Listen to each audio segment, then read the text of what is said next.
Hello everyone and welcome to Inside Procurement, the SmartCube's video forum examining the concepts and ideas that influence procurement and supply chain executives both today and tomorrow.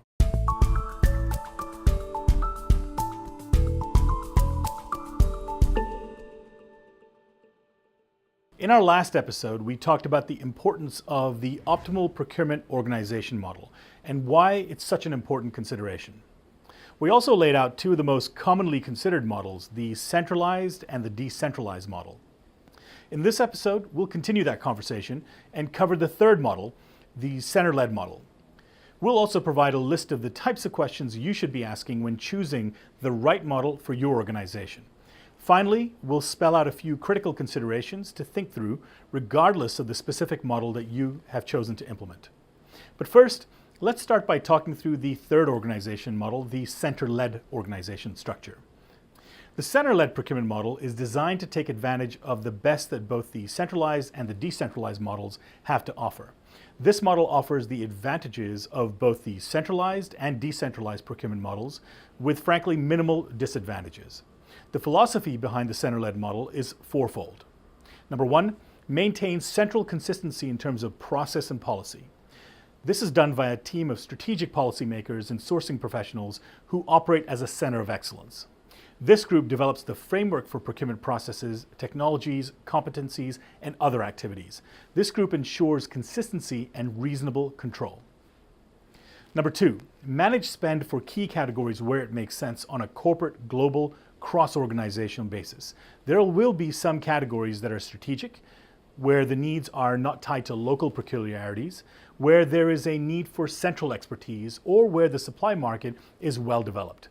And hence, these should be managed at the corporate level. Number three, distribute spend where it makes sense, where there are unique local needs or where there are supply market related peculiarities that don't call for central management. Treat them as such. Let those categories be managed within the business units, especially when there is no scale benefits to be achieved. Number four, enable decision-making while still striving for optimal performance and efficiency at the right levels. Let individual tactical decisions be made at the right level. This may call for enabling technologies or systems. In all situations will require more and better data visibility. But the key is to ensure that the decisions get made where and when they should be made, optimally and at the best total cost. The center-led procurement model is best suited in different instances. For very large organizations with globally dispersed offices and locations. When sourcing a mix of categories, ones where requirements are standardized and others where needs are differentiated across regions, departments, and business units. Where there's a need for flexible supply chain processes and development of category strategies that when necessary can be tailored specifically to adhere to local regulations or take advantage of local markets or tax breaks. So how do you determine what the right model is for your organization? What kinds of questions should you be asking as you think through the best structure and operating model?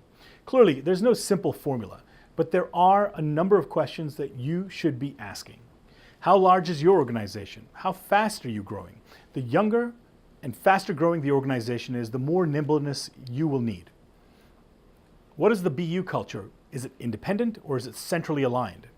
The more independent, the more resistance there will be to central control. Are your purchasing needs relatively consistent, more manageable and predictable? Are your purchasing needs differentiated across business units, regions, or are they broadly similar? How controlled are your independent markets? Are they highly regulated and distinct across geographies? How developed are the supplier markets for specific categories? How much impact and influence can you have over them? Again, these questions aren't exhaustive, but they give you an idea as to what you're looking for and what you're trying to understand. They'll guide you towards the model best suited for your organization and the one that will deliver the highest impact. Before we close out our conversation on procurement organization models, I did want to add a bit more clarification to the discussion so far. Now, there seems to be a consensus these days that for many organizations, some sort of a center-led model appears to be the right path forward. And given how it balances the benefits of both centralized and decentralized models, this seems to make sense. But as you'll have seen from our conversation so far, choosing the right model isn't easy, because there's no such thing as a center-led model. And what's more, there really isn't any such thing as a right model in all circumstances. The reason for this is that there are many nuances that play into the corporate and organizational performance that impact whether your ideas about your right model work or not. Some of these are tangible, while others are far softer, more intangible, but equally as important. Regardless of the right model, there are a few common characteristics of successful operating models, 5 to be precise. Number 1, the focus should be on achieving overall corporate goals and doing so in alignment with the overall corporate ethos and philosophy. For example, valuing speed to market above all else. Number 2, a clear, targeted understanding of the internal customer and ensuring that procurement is focused on serving their needs in the best way possible, but also balancing the overall corporate interest. Number 3, a willingness to flexibly define the best owner for a specific category based on a host of considerations, from markets to local needs to buying patterns, etc. Number 4, taking advantage of the right process, tools, and technologies to enable practical and tactical execution as and where needed, and in the way needed across the enterprise. And number 5, deploying the right talent that listens, learns, thinks, and acts in accordance with corporate and performance goals. What are your thoughts about the right procurement operating models? What do you agree with and what do you disagree with? Send us your thoughts and comments. We'd love to hear from you. Okay, if you enjoyed this video, hit the like button. If you'd like to hear more from us, hit the subscribe button. And if you'd like to reach out, email us at info@thesmartcube.com. This was Inside Procurement.